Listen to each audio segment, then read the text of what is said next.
یعنی دوآبا۔ قدیم میسوپوٹیمیا یعنی دجلہ اور فرات دریاؤں کا بیچ کا علاقہ ہے۔ ذرا قریب سے دیکھتے ہیں۔ دجلہ اور فرات، جنہیں انگریزی میں کہتے ہیں ٹگرس اور یوفریٹس۔ دجلہ یعنی ٹگرس ریور اور فرات یعنی یوفریٹس ریور۔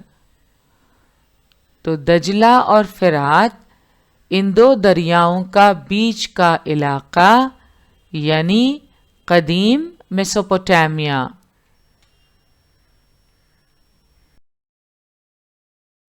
یہ دونوں دریا بالخصوص ترکستان، سیریا اور عراق ممالک سے بہتے ہیں۔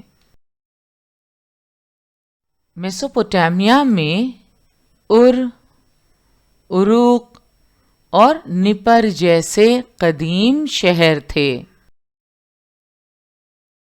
نقشے میں دیکھتے ہیں یہ شہر کہاں واقع ہیں۔ یہ ہے عروق اور نپر۔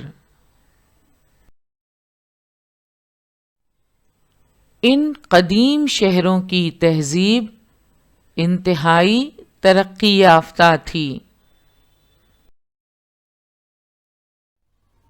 یہ ہے بساط اور پانسے، شطرنج کے بورڈ کی طرح دکھائی دے رہے ہیں۔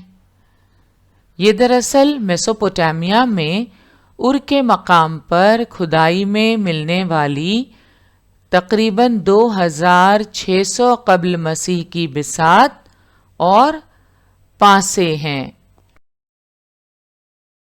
میسوپوٹیمیا یعنی دجلہ اور فرات دریاؤں کے بیچ کا علاقہ، جس میں عروق اور نپر جیسے قدیم شہر تھے۔ ان شہروں کی تہذیب انتہائی ترقی یافتہ تھی۔ میسوپوٹیمیا کا رسم الخط آپ دیکھ سکتے ہیں اسکرین پر۔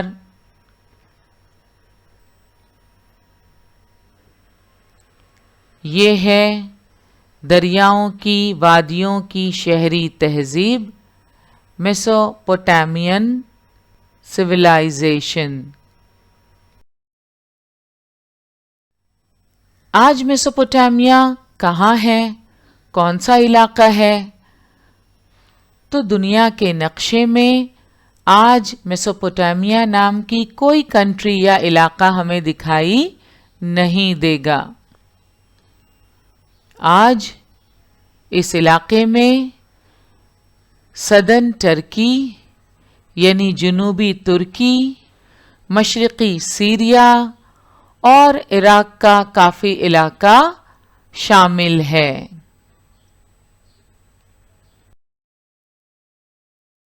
اور اب ہم بات کریں گے مصر کی، جسے انگریزی میں ایجپٹ کہا جاتا ہے۔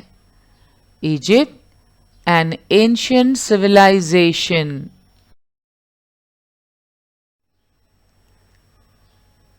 براعظم افریقہ کے شمال میں صحارا ریگستان کے مشرقی حصے میں دریائے نیل بہتا ہے۔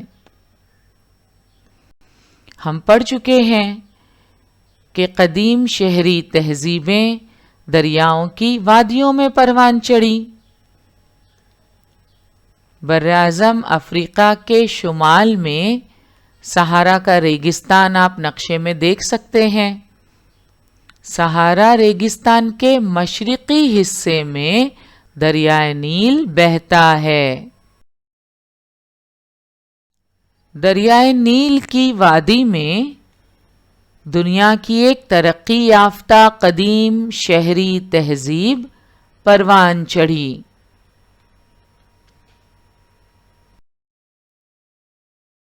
مصر کی قدیم شہری تہذیب دریائے نیل کی وادی میں پروان چڑھی۔ دریائے نیل، جسے انگریزی میں نائل ریور کہا جاتا ہے، براعظم افریقہ کے شمال میں صحارا ریگستان کے مشرقی حصے میں دریائے نیل بہتا ہے۔ اس دریا کی وادی میں دنیا کی ایک ترقی یافتہ قدیم شہری تہذیب پروان چڑھی۔ وہ تہذیب مصر کی پرانی تہذیب تھی۔ ان تصاویر کی مدد سے ہمیں مصر کی پرانی تہذیب کو سمجھنے میں مدد ملتی ہے۔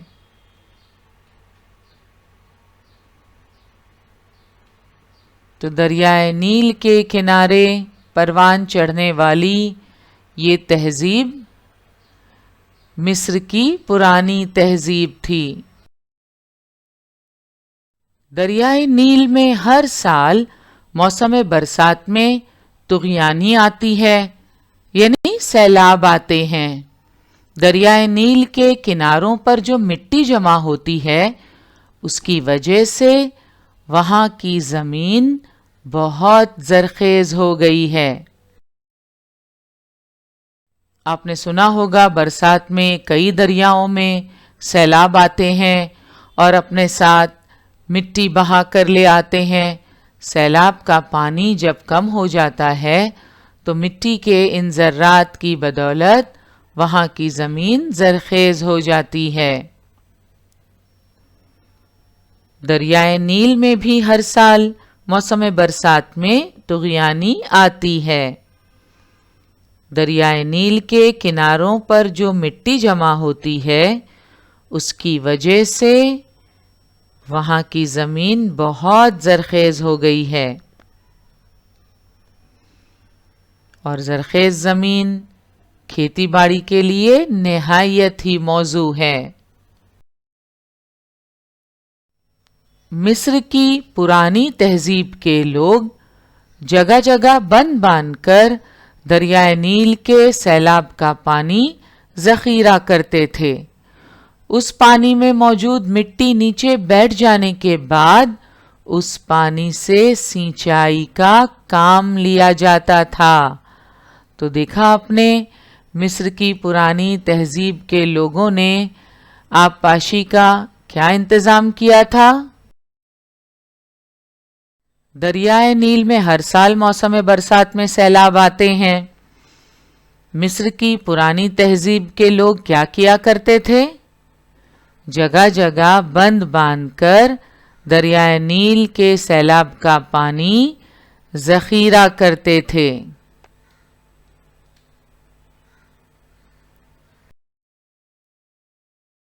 ذخیرہ کیے ہوئے پانی میں موجود مٹی نیچے بیٹھ جاتی تھی۔ مٹی نیچے بیٹھ جانے کے بعد اس پانی سے سینچائی کا کام لیا جاتا تھا۔